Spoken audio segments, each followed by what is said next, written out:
রান্নার কাজটা আজকে সকালবেলাই সেরে নেব। চা টিফিন খাওয়া হয়ে গেছে, এখন ওই 9:30 বাজে। আবার সেকেন্ড রাউন্ড চা নিয়ে বসেছি। রান্না বান্না সেরে স্নান টান সেরে নিয়ে এইবার পুজোর কাজে বসেছি। আজকে বৃহস্পতিবার, তাই একটু পুজোর পাটটা বেশি।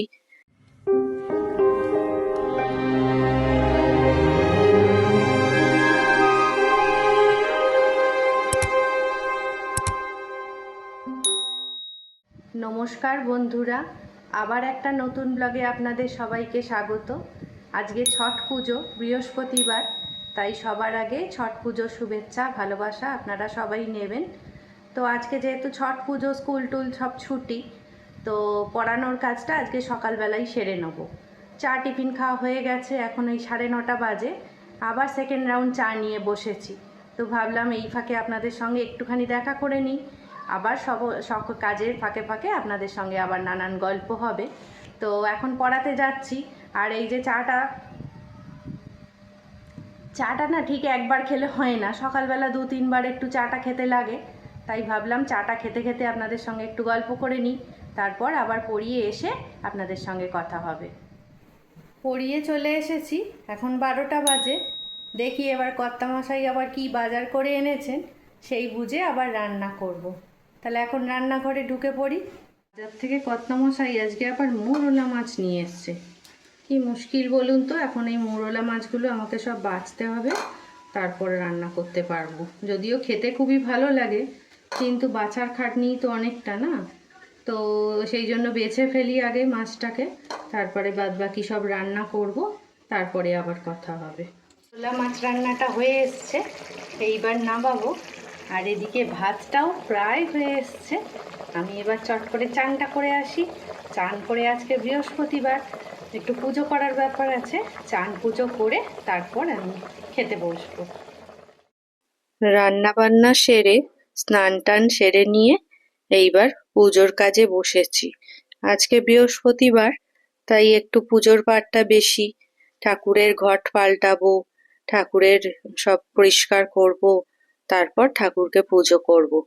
সেই জন্য স্নান করেই বসে গেছি। পুজো টুজো করে নিয়ে তারপর রুদ্র আসবে, তারপর আমরা খেতে বসবো। তাই সব গোছাচ্ছি। এই যে পাথরের জায়গাটা, এটার মধ্যে শিব ঠাকুর থাকে।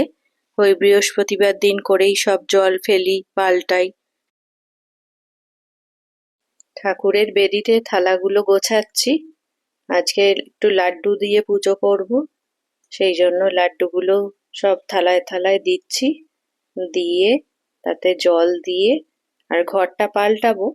প্রতি বৃহস্পতিবারই মা লক্ষ্মীর ঘরটা পাল্টাই, পাল্টে নতুন করে ঘর পরিষ্কার করে সেই ঘরটা আবার ঠাকুরের বেদিতে বসাই।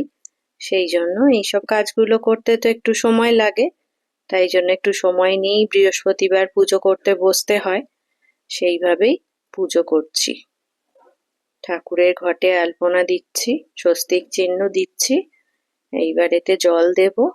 আর একটা পেতলের আমসরা রয়েছে আমার, সেইটা দিয়েই ঘটের ওপরে দেব, দিয়ে তাতে ফুল দিয়ে আর বেদিতে বসাবো।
এখন 2:30 বাজে, স্নান পুজো সব হয়ে গেছে।